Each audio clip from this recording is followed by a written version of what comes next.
सुप्रभात बच्चों। BA part प्रथम पॉलिटिकल साइंस। आज का हमारा टॉपिक है शक्ति की धारणा। जैसा कि आप जानते हैं, दूसरे महायुद्ध के बाद राजनीति विज्ञान के अध्ययन में व्यवहारवादी दृष्टिकोण अपनाया गया और जिसका मूल आशय यह था कि राजनीति विज्ञान के अध्ययन में मानव के व्यवहार को केंद्र बिंदु बनाया जाए। मानव के व्यवहार को प्रभावित करने वाले तत्वों में एक प्रमुख तत्व है शक्ति। उसी तत्व की चर्चा हम आज लेक्चर में कर रहे हैं। राजनीति विज्ञान का जो यथार्थवादी दृष्टिकोण है वह ये मानता है कि अगर मानव संबंधों का कोई मूल आधार है तो वह शक्ति ही है। भारत में राजनीति विज्ञान के जनक आचार्य कौटिल्य ने अपनी कोटेशन देते हुए कहा कि समस्त सांसारिक जीवन का मूल आधार दंड शक्ति ही है। पाश्चात्य जगत में भी बेकर कहते हैं कि राजनीति को शक्ति से पृथक नहीं किया जा सकता। वे यहाँ पर इस बात पर फोकस कर रहे हैं कि राजनीति और शक्ति अंतः संबंधित है और राजनीति शक्ति है और शक्ति ही राजनीति है। इसी प्रकार कैटलिन ने राजनीति विज्ञान को शक्ति का विज्ञान माना है। बर्ट्रेड रसेल कहते हैं कि शक्ति समाज विज्ञान की मूलभूत अवधारणा बन चुकी है। तो चाहे भारतीय राजनीति वैज्ञानिकों की बात करें या पाश्चात्य जगत के वैज्ञानिकों की बात करें, शक्ति अध्ययन का प्रमुख केंद्र बिंदु रहा है। शक्ति के संबंध में कुछ मिथ्या प्रचार भी किया जाता है, क्योंकि लॉर्ड एक्टन का एक प्रसिद्ध कथन है कि शक्ति भ्रष्ट करती है और निरंकुश शक्ति पूर्णतया भ्रष्ट कर देती है। लॉर्ड एक्टन ने जो ये कोटेशन दी है, ये शक्ति के अतिरेक रूप की व्याख्या करती है।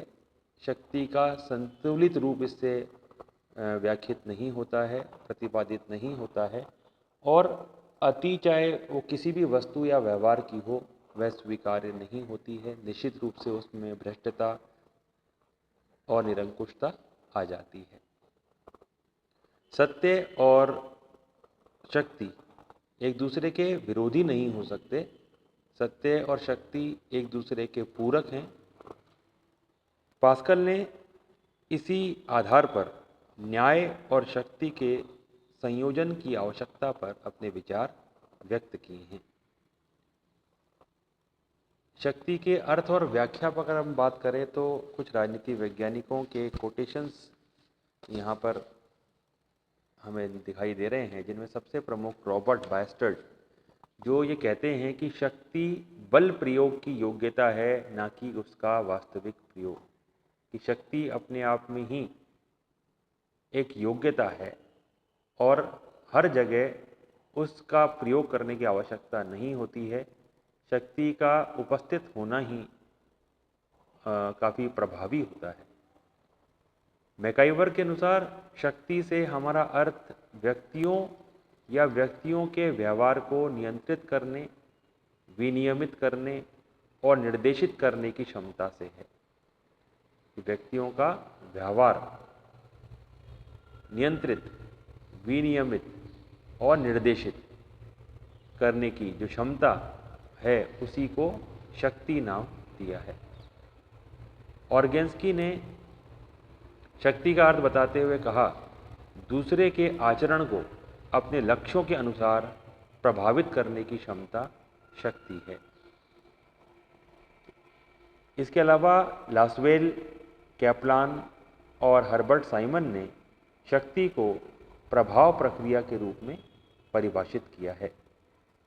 वे कहते हैं कि शक्ति का उपयोग करते हुए दूसरों की नीतियों और कार्यों को प्रभावित किया जाता है और इस प्रक्रिया में दोनों पक्षों के बीच घनिष्ठ संबंध रहता है।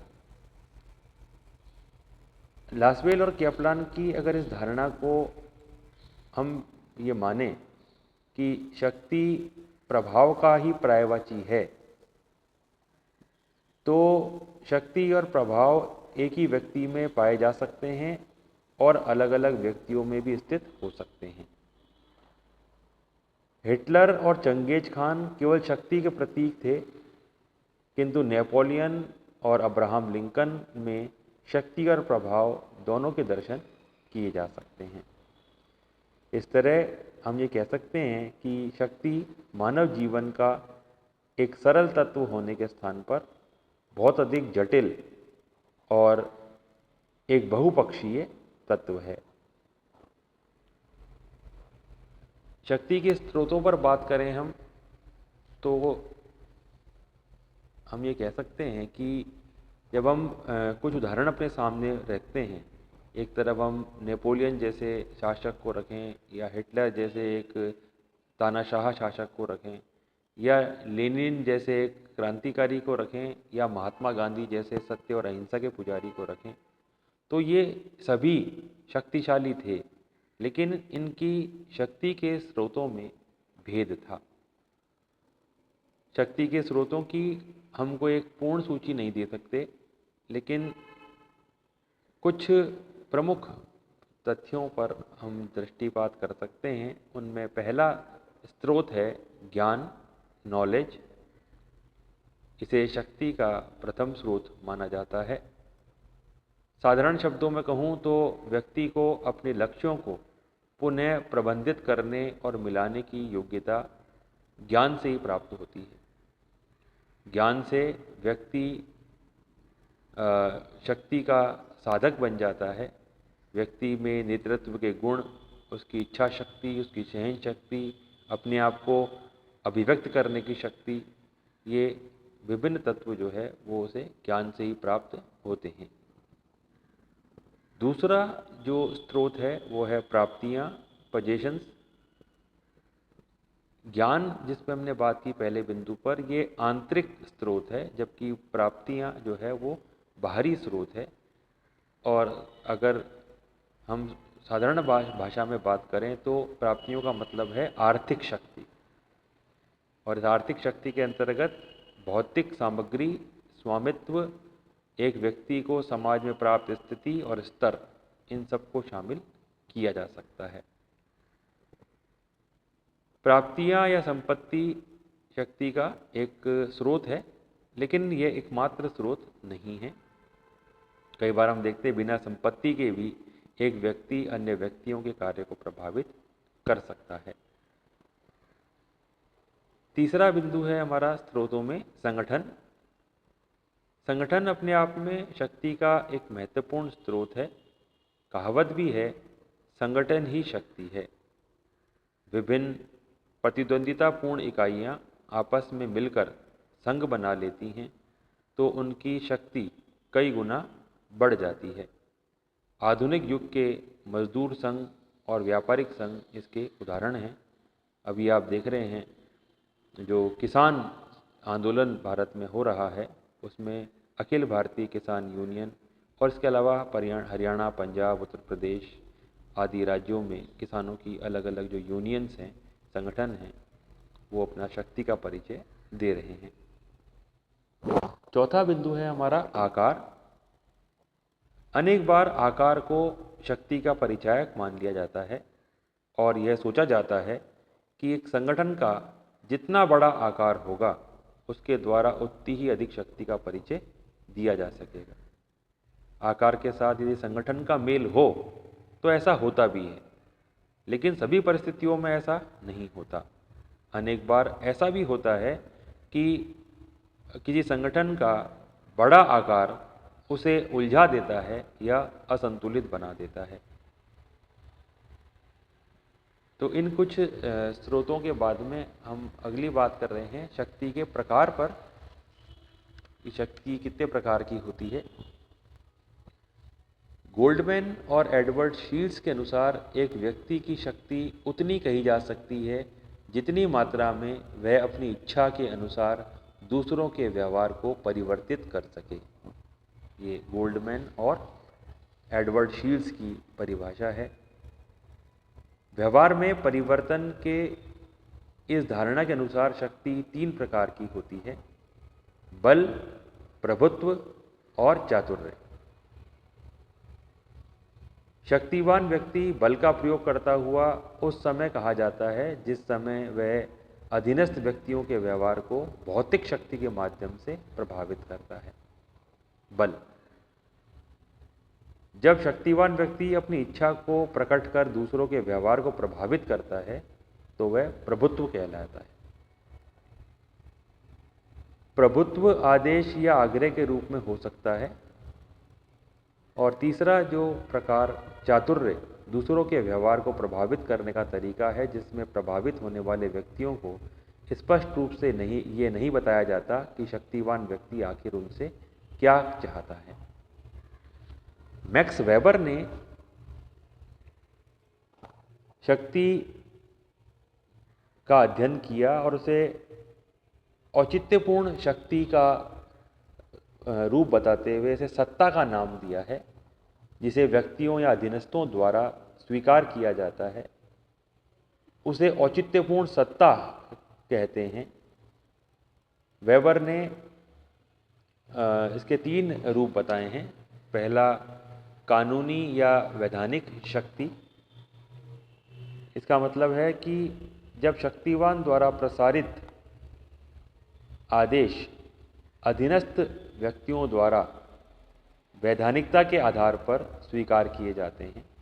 अर्थात जब शासक कोई कानून बनाता है, कोई आदेश या निर्देश जारी करता है और अधीनस्थ लोग उसे वैधानिक मानते हुए उसे स्वीकार कर लेते हैं तो वह वैधानिक शक्ति कहलाती है। दूसरा, परंपरागत शक्ति। इसका मतलब है कि जब शक्तिवान व्यक्ति कोई आदेश प्रसारित करे और अधीनस्थ उस आदेश को परंपरा के आधार पर पवित्र मानते हुए उसका पालन करें, उसे स्वीकार कर लें, तो उसे परंपरागत शक्ति कहा जाता है। तीसरा जो रूप बताया है मैक्स वेबर ने वो है करिश्मावादी शक्ति। इसका अर्थ है कि शक्तिवान के व्यक्तिगत गुणों के प्रति लोग भक्ति रखते हैं और इसी आधार पर उसे करिश्मावादी शक्ति कहा जाता है। जैसा हम इंडोनेशिया में जब सुकर्णो वहाँ के शासक थे, तो उस समय का 1956 के आसपास का जो इंडोनेशिया है उसकी स्थिति को हम ऐसा करिश्मावादी शक्ति के अंतर्गत रख सकते हैं। नेक्स्ट है राजनीति विज्ञान में शक्ति का दृष्टिकोण, और ख़ास तौर पर हम यहाँ जॉर्ज कैटलिन के और लासवेल के विचारों की बात कर रहे हैं। तो जॉर्ज कैटलिन राजनीति विज्ञान में प्रथम व्यक्ति है जिसने शक्ति को केंद्र बिंदु बनाकर व्यवस्थित सिद्धांत अथवा संरचना का विकास किया। कैटलिन ने शक्ति को राजनीतिक जीवन का प्राथमिक तत्व माना। कैटलिन के अनुसार प्रत्येक व्यक्ति में अपनी कामनाओं को पूरा करने की इच्छा होती है और यही इच्छा उसके समस्त कार्यों का आधार है। उनकी एक प्रसिद्ध कोटेशन है, इच्छाओं के संघर्ष को राजनीति विज्ञान का आधार बनाया जाए तो राजनीति विज्ञान की शेष विषय वस्तु स्वयं ही स्पष्ट हो जाएगी। यानी पॉलिटिकल साइंस का जो बेस है वो है इच्छाओं के लिए संघर्ष। इसको यदि हम बेस बना लें तो पॉलिटिकल साइंस की बाकी जितनी भी विषय वस्तु है, कंटेंट है, वो अपने आप स्पष्ट हो जाएगा।